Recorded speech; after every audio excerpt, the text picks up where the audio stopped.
నమస్తే. శ్రీ గురుభ్యో నమః. శ్రీమాత్రే నమః. శ్రీమాత శ్రీ మహారాజ్ఞి శ్రీమత్ సింహాసనేశ్వరి చిదగ్నికుండ సంభూత దేవకార్య సముద్యత ఆదిత్యాయ చ సోమాయ మంగళాయ బుధాయ గురు శుక్ర శనిభ్యే రాహవే కేతవే నమః.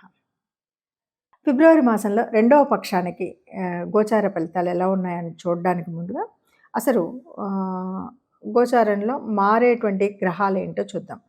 మనకి రెండవ పక్షంలో మారుతున్నటువంటి వాటిలో ముందుగా మిథునంలో అయితే యథావిధిగా గురుడు ఉంటాడు, కుంభంలో రాహు, సింహంలో కేతువు, మీనంలో శని. వీటితో పాటుగా మనకు 15వ తారీఖు తర్వాత అంటే మనకు మారేది ముఖ్యంగా రవి మారుతున్నాడు. ఈ రవి కుంభరాశిలోకి రాహుతో పాడుతున్నాడు. అలాగే కుజుడు కూడా 23వ తారీఖు చివరిలోనే మాసాంతంలో కుజుడు కూడా కుంభరాశిలోకి మారడం అనేది కనిపిస్తుంది. ఇలా ఈ గ్రహాలు ఇలా ఉపస్థితి అయినప్పుడు మరి 12 రాశుల వారికి ఈ 15 రోజులు అంటే చివరి పక్షంలో ఎలా ఉంటుందో చూద్దాం. రెండవ పక్షం, ముఖ్యంగా రెండవ పక్షానికి వచ్చేసరికి రవి యొక్క మార్పు ఉంటుంది. ఎందుకంటే రవి కుంభంలోకి మారడం, అలాగే ఇక్కడ ఇంకొకటి ఏంటంటే మాసాంతంలో కుజుడు కూడా మారుతూ ఉన్నాడు. ఇలా ఉన్నప్పుడు ఇప్పటి వరకు ఎంతో ఉత్సాహము, ఆత్మస్థైర్యం ఇవన్నీ ఉన్నాయి, కొంచెం అటు ఇటుగా అనిపించేటువంటి పరిస్థితి అయితే రెండవ పక్షంలో కనిపిస్తుంది. దీనికి పెద్దగా చింతపడక్కర్లేదు. మనం చేస్తున్నటువంటి పనులని ఆత్మస్థైర్యంతో చేయడంతో పాటు తప్పనిసరిగా శనీశ్వరుని ఆరాధించడం అనేది చేసినట్టయితే అన్నీ కూడా సరిగ్గా ఉంటాయి. ప్రస్తుతం ఇప్పుడు మనం చూస్తున్నటువంటి గోచారం ఇది ఫలితాలు అని మనం చెప్పడానికి ముందుగా ఒక మాట చెప్పాలి. ఎప్పుడైనా సరే ప్రతిరోజు నిత్యం గ్రహాల మార్పు అనేది జరుగుతూనే ఉంటుంది. సరే, కొన్ని గ్రహాలు ఒక నెల పట్టొచ్చు, కొన్ని 30 రోజులు, కొన్ని 45 రోజులు, ఇలా మనకు తెలుసు. గ్రహాలు మారుతున్నప్పుడు తప్పనిసరిగా ఆ గ్రహ ప్రభావం అనేది మన మీద పడడం అనేది సహజం. జన్మకుండల్లో ఉన్నటువంటి జాతకాల్లో ఎలా ఉన్నా ఈ గ్రహాలు మారినప్పుడు దాని యొక్క ప్రభావం తప్పకుండా మన మీద ఉంటుంది. కాబట్టి మనం ఎందుకు ఈ 10 రోజులకి, వారానికి, వారం ఎందుకు చూసుకోవాలి? ఈ గ్రహస్థితి, ఈ గోచారం వల్ల వచ్చేదేంటి అన్నది ఆలోచిస్తే కనుక తప్పనిసరిగా మనకు రాబోయే ప్రమాదాలే కాదు, లాభాలే కాదు, మన అసలు మానసిక స్థితి ఎలా ఉంటుంది, దీనికి ఎందుకు మనం ఏదైనా ఒడిదొడుకులు ఉన్నప్పుడు ఏం చెయ్యొచ్చు, ఏ రకమైనటువంటి పరిహారాలు చేసుకోవచ్చు అనేటువంటి విషయం తెలియాలి. కాబట్టి తప్పనిసరిగా గ్రహస్థితిని చూసుకోవాలి. ఇది మొట్టమొదటి విషయం. సరే, అలా అన్నప్పుడు మరి ఈ గ్రహస్థితిలో కొన్ని అంటే మీరు చెప్పారండి, లేదంటే ఇంకెవరు చెప్పినా కూడా మేము చూసినప్పుడు ఒక 15% లేదంటే 30% వరకే మాకు అనిపించింది అనేవాళ్ళు కూడా కొంతమంది ఉన్నారు. ఎందుకంటే గోచార రీత్యా చూసినప్పుడు దాదాపుగా కోటానుకోట్ల మంది ఉంటారు, అందులో ఉంటాయి. ఆ ప్రభావాన్ని బట్టి, జన్మజాతకంలో ఉన్నటువంటి గ్రహస్థితిని బట్టి కూడా, ఆ గ్రహాల యొక్క స్థితి, యుతి, దృష్టి ఇవన్నీ ఉంటాయి. కాబట్టి వాటిని బట్టి కూడా కొంత ఉంటుంది. ఈ గోచార రీత్యా జరిగేది ఏంటంటే, ఇప్పుడు కుజుడు ఇలా ఉన్నాడు, కుజుడు జన్మంలో ఉన్నాడు కాబట్టి ఈ ఈ రకమైన ప్రమాదాలు జరగవచ్చు. కాబట్టి ప్రమాదాలు, రక్తము స్థితో ఇవి మనకు కనబడతాయి. కాబట్టి జాగ్రత్తగా ఉండమని చెప్పడం కోసమే చెప్పేటువంటి పరిస్థితి. కాబట్టి అలాంటివి ఏమీ లేకుండా ఉండడం కోసం సరే, ఏ గ్రహానికి ఏ రకమైన దానం చేయాలి, ఏ రకమైన ఆలయానికి వెళ్ళాలి అన్నది మనం తెలుసుకోవడం కోసం చేసేటువంటి ప్రయత్నం. ఇది అవసరమా, అనవసరమా అనేటువంటి స్థితిలో ఉన్నవాళ్ళు చూడకపోయినా పర్వాలేదు. కానీ నిజానికి మనకి గ్రహాల ప్రభావం మన మీద పడుతుంది.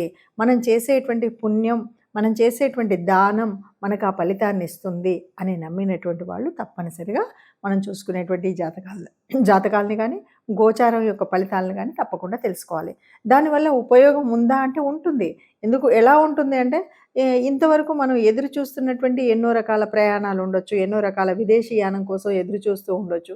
మరి 12లో ఉన్నటువంటి గ్రహ సంచారం అంతా కూడా దానికి అనుకూలంగా ఉన్నది. ఆ సంగతి తెలియక మనం ఇప్పుడు ప్రయత్నం చేయకపోతే ఆ అవకాశం కోల్పోయేటువంటి పరిస్థితి ఉంటుంది. అలాగే కొన్ని ప్రమాదాలు పొంచి ఉన్నప్పుడు కాస్త జాగ్రత్తగా ఉంటే ఆ ప్రమాదాల నుండి తప్పుకునేటువంటి అవకాశం ఉంటుంది. అందుకని మంచికైనా చెడుకైనా గ్రహస్థితి అనేది మనకు తెలియాలి. కాబట్టి తప్పనిసరిగా గోచారరీత్యా ఉండాలి.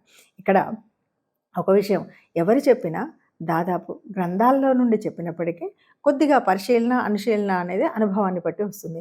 ఈ పరిశీలనలో మనకు నచ్చినట్టయితే మనం ఫాలో అవుతాం, నచ్చకపోతే ఫాలో అవ్వం. కానీ ఇక్కడ ఎవరైనా సరే, ఎవరు చూసినా ఒక్కొక్కరు ఒక్కొక్కరి రకంగా చూసినప్పటికీ గోచారంగా ఈ గ్రహం వల్ల ఈ బెనిఫిట్ ఉంటుంది, ఇది ఉపచయ స్థానంలో ఉంది, లేకపోతే ఇది వ్యయంలో ఉంది అనేటువంటిది అందరికీ తెలిసిందే. అయినా దాన్ని పరిశీలించే విధానం కొంత తేడా ఉంటుంది కాబట్టి దాన్ని బట్టి మనం ఇచ్చేటువంటి ఫలితాలు ఎలా ఉంటాయో తెలుస్తాయి.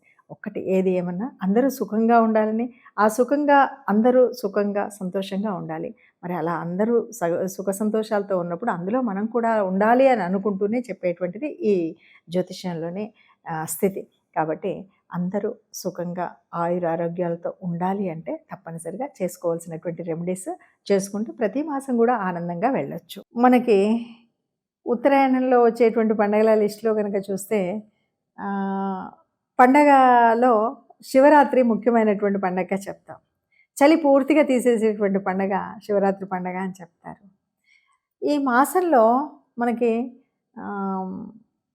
అమావాస్యకు ముందు వచ్చేటువంటి చతుర్దశిలో వచ్చేటువంటి పండగ శివరాత్రి. శివరాత్రి అంటే శివుడిని రాత్రిపూట ఆరాధించేటువంటి పండగన, లేదు శివుడు లింగ రూపంలో ఉద్భవించినటువంటి సమయం కనుక శివరాత్రి అనాలా. మొత్తము రాత్రినంతా జాగరూకంగా ఆ శివుణ్ణి ప్రార్థిస్తాం కాబట్టి శివరాత్రి అనాలంటే అన్నీ కలిపితేనే శివరాత్రి. శివుణ్ణి ఆరాధిస్తూ ఆయన్ను ఉపవసించడం అంటే ఆయనకు దగ్గరగా ఉండడం, ఆయన్ను రూపాన్ని, ఆయన యొక్క స్థితిని ఆరాధిస్తూ 4 యామములో కూడా మనం అభిషేకం చేస్తూ ఒక్కొక్క అభిషేకంలో ఒక్కొక్క వస్తువుతో అభిషేకించి ఆ చివర జలంతో అభిషేకించి అందుకే మనం పంచామృతం అంటాం. నిజంగా పంచామృతంలో ఆవుతో చేసినటువంటి నెయ్యి, ఆవు పాలు, ఆవు పెరుగు అని మనం అంటాం. కానీ ఇది ఒక్కొక్క ఆమంలో ఒక్కొక్కసారి ఒక్కొక్క వస్తువుతో చేయాలి. ఇది ఎందుకు చేస్తున్నారు శివరాత్రిలో ఇది ప్రత్యేకించి అంటే ఏమీ లేదు. నువ్వు నిజంగా ఉపవసించి అంటే ఏమీ తినకుండా స్వామి మీద మాత్రమే ధ్యాసతో ఉంటూ జాగరణ చేస్తున్నటువంటి సమయంలో నీకు ఏ రకమైన అనారోగ్యం కలగకుండా ఆ అభిషేకించినటువంటి ఆ స్థితి నుండి నువ్వు తీసుకునే ప్రసాదం ద్వారా నీకు శక్తి పొందడం కోసం ఇచ్చినటువంటి ఒక అద్భుతమైనటువంటి ఒక ప్రయత్నం ఒక అద్భుతమైనటువంటి ఉపాయం అని చెప్పాలి. అలా శివరాత్రిలో ఉంటుంది.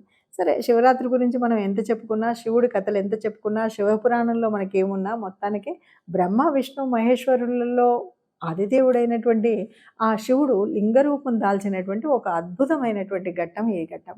లింగ రూపాన్ని దాల్చడానికి కూడా కారణం ఎవరు అంటే మళ్ళీ బ్రహ్మ విష్ణువులే నేను ముందు అని కొట్లాడుకుంటున్నప్పుడు ఎవరు ముందో తెలుసుకోవడానికి ఆది అంతం లేకుండా ఎదిగినటువంటి ఆ లింగ రూపం ప్రతీక. అందుకంటే నేను అన్నది కాదు, అందరినీ లయం చేయగలిగినటువంటి వాడు. మరి శివుడి గురించి ఎన్ని కథలు ఎంత చెప్పినా కూడా ఏవైనా చెప్పుకోవచ్చు. శివపురాణాన్ని అందులో ఉన్న శివభక్తుల కథలు ఒక్కొక్కటిగా చెప్పుకున్నా శివుడు పాపం బోలాశంకరుడు. నీకు భక్తి ముఖ్యం కానీ నీకు ఎలా ఉన్నా పర్వాలేదన్నాడు. తిన్నని భక్తిని ఆయన స్వీకరించాడు. అలాగే అద్భుతమైనటువంటి 3 పూటల స్నానం చేసి సంధ్యావందనాలు చేసేటువంటి పూజని స్వీకరించాడు. ఆఖరికి శ్రీకాళహస్తిలో ఉన్నటువంటి పాము, సాలెపురుగు లాంటి వాటి యొక్క ప్రేమను కూడా, వాళ్ళ యొక్క భక్తిని కూడా స్వీకరించగలిగినటువంటి వాడు శివుడు.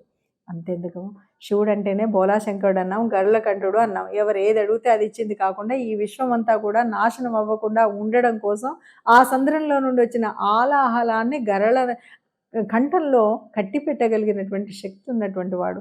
తన బిడ్డలందరూ సుఖంగా ఉండాలి అన్నటువంటి వాడు. అంతేకాదు తన భార్యకు సగభాగాన్ని ఇచ్చినటువంటి అర్ధనారీశ్వరుడు బోలాశంకరుడు. ఏ రాక్షసుడైనా ఎవరైనా ఎప్పుడు ఏది అడిగినా వాళ్ళకు తపస్సు చేశాడంటే వరం ఇచ్చినటువంటి శంకరుడు బోలాశంకరుడు. మరి అలాంటి శంకర తత్వాన్ని తెలుసుకోవడం కోసం, శివ తత్వాన్ని తెలుసుకోవడం, శివ పూజ ఎలా ఉంటుంది అంటే ఆ లింగాకారంలో ఉన్నటువంటి నేను ఏ ఆకారము నాకు లేదు, ఆది అంతం నాకు లేదు, అయినా సర్వాంతర్యామినైనట్టు నన్ను మీరు ఎక్కడ ఆరాధిస్తే అక్కడ మీకు ప్రేమను కురిపిస్తాను మీకు అని ఆయన కృపను అందించినటువంటి పండగ శివరాత్రి. మరి ఆ శివరాత్రిని చక్కగా మనస వాచ కర్మణ మనం మన పద్ధతిలో చేసుకుంటూ మన సంస్కృతిని సంస్కారాన్ని కాపాడుకుందాం. ఈ మధ్య కొందరు అడిగినటువంటి ప్రశ్నలకు నాకు చాలా వింతైనటువంటి ఆలోచన వచ్చింది. ఎందుకంటే మనం పెళ్ళిళ్ళు అనగానే ఎవరైనా పిలిస్తే పెళ్ళిళ్ళకి వెళ్ళినప్పుడు తప్పనిసరిగా వాళ్ళ కార్డు వచ్చింది మొదలు మన ఆలోచన విధానం మారుతుంది. ఎట్లా ఉంటుంది అంటే ఆ రోజు ఎలా వెళ్ళాలి, ఏ చీర కట్టుకోవాలి, ఏ సొమ్ములు వేసుకోవాలి, ఎవరితో వెళ్ళాలి, ఎప్పుడు రావాలి, ఇంత ప్రణాళిక ఉంటుంది. ఇన్ని ప్రణాళికలు ఉన్నప్పుడు ఒక్క విషయాన్ని మర్చిపోతున్నాం. మన ధర్మంలో చెప్పింది ఏంటంటే సుఖం కంటే కష్టానికి తప్పనిసరిగా వెళ్ళాలి. అదే విధంగా వాళ్ళకి కష్టం వచ్చినప్పుడు పొరపాటున మనం అనుకున్నటువంటి శుభకార్యం కాకుండా ఒక అశుభం జరిగింది. వాళ్ళ ఇంట్లో ఒక చావయింది. ఈరోజు వెళ్ళాలంటే, అమ్మో! ఈరోజు మంగళవారం, ఈరోజు శుక్రవారం, అసలే మొగుడు చచ్చిపోయాడు. ఇలాంటి ఆలోచనతో చాలామంది విషయాలు నేను ఈ మధ్య కాలంలో అడిగే ప్రశ్నలు కూడా ఇలాగే ఉన్నాయి. నిజానికి కష్టం వచ్చినప్పుడు వెనువెంటనే స్పందించడం మానవ లక్షణం. ఇది లక్షణం మొట్టమొదటిది. ఇక రెండవది, నువ్వు పెళ్లిలో ఎంత వాళ్ళు వైభవంగా ఉన్నప్పుడు నువ్వు పెద్ద పంచుకోవాల్సినటువంటిదేం లేదు. కానీ కష్టంలో ఉన్నప్పుడు చేదోడుగా ఉండడం. వాళ్ళకి పెద్దగా మన డబ్బు అక్కర్లేదు. మాట సాయం చాలు. మనం కష్టంలో ఉన్న వాళ్ళ దగ్గరికి వెళ్ళి పలకరించడం అనేటువంటిది చాలా ముఖ్యమైనటువంటి విషయం. దయచేసి చాలామంది చూస్తున్నాం. వాళ్ళు పెద్దవాళ్ళు తెలిసి తెలియక చేసేవాళ్ళు కొంతమంది ఉంటే, దాన్నే అలవాటుగా ఆచారంగా తీసుకొని, అమ్మో! ఈరోజు శుక్రవారం అంట వెళ్ళకూడదు. ఈరోజు మంగళవారం అంట వెళ్ళకూడదు. ఈరోజు తిథి బాలేదు. ఈరోజు అష్టమి, ఈరోజు నవమి. ఇవన్నీ కూడా ఏం కాదు. మానవత్వం ముందు ఇవేవి కాదు. మీరు పెళ్ళికి ఎవరైనా పిలిస్తే వెళ్ళినా వెళ్ళకపోయినా బాధపడే వాళ్ళు లేరు. నిజంగా ఎందుకంటే ఇప్పుడు జరుగుతున్నటువంటి పెళ్ళిళ్ళలో వాళ్ళు ఆ ఫోటోలలో ఆ వచ్చిన చుట్టాల్లో ఎంతమందిలో ఎవరొచ్చారు, ఎవరు రాలేదని గుర్తుంచుకునేంత కూడా లేదు. కానీ కష్టంలో నువ్వు వెళ్ళి నువ్వు పలకరించిన మాటకు గుర్తుండిపోతుంది. ఆ కష్టంలో సానుకూలమైనటువంటి మాటలు వాళ్ళకి చాలా అవసరం. దయచేసి ఇలాంటివి ఆలోచించకుండా సుఖంలో వెళ్ళడం మానేసినా పర్వాలేదు, కష్టంలో వెళ్ళండి. కష్టంలో తప్పనిసరిగా వెళ్ళండి. ఇంకొక విషయం, ఆ కష్టపడేటువంటి వాళ్ళు నిజంగా డబ్బున్న వాళ్ళు ఉంటే సంతోషం. మనము డబ్బులు ఇవ్వకపోయినా పర్వాలేదు. పెళ్ళిళ్ళలో బాగా డబ్బున్నోడికి పెడితే వాడు రిటర్న్ గిఫ్ట్‌ల పేరుతోటి ఖర్చు పెట్టేది చాలా ఎక్కువ. కానీ కష్టంలో ఉన్నప్పుడు కొంచెం ఒక మోస్తరు ఉన్నప్పుడు ఈ రూపంలో మనము వాళ్ళకి డబ్బు సహాయం కానీ ఇంకేదన్నా చేయడం అనేటువంటిది ఒక ముఖ్యమైన విషయం. అందుకే పూర్వపు రోజుల్లో అలాంటివన్నీ ఉండేవి. వాటిని మార్చుకుంటూ ఇప్పుడు మనము మన ఇష్టానుసారంగా చేసుకొని మనం కొత్త కొత్తయి అవసరానికి నిజంగా మనం బొట్టు పెట్టుకున్నామా, గాజులేసుకున్నామా, చీర కట్టుకున్నామా అన్నది మర్చిపోయాం గానీ, ఇలాంటప్పుడు మాత్రం మళ్ళీ అన్నీ గుర్తొచ్చి, అయ్యో! ఆవిడకి బొట్టు లేదు, నేను బొట్టు లేకపోతే మనం రోజేమన్నా బొట్టు పెట్టుకుంటున్నామా? మూడొంతుల మంది స్టిక్కర్‌లతోటి తిరుగుతున్నారు గదా! ఇవన్నీ ఒక అనాగరికమైనటువంటి విషయాలను మనసులో పెట్టుకొని, వాటిని ఒక కొత్త రకమైనటువంటి మనసును బాధపెట్టే విషయాలు కాకుండా, కొద్దిగా మనుషుల్లాగా ఆలోచిస్తూ ముందుకు వెళ్ళాలి. కష్టంలో ఉన్న వాళ్ళని పలకరించడం మంచి పద్ధతని గుర్తించాలి.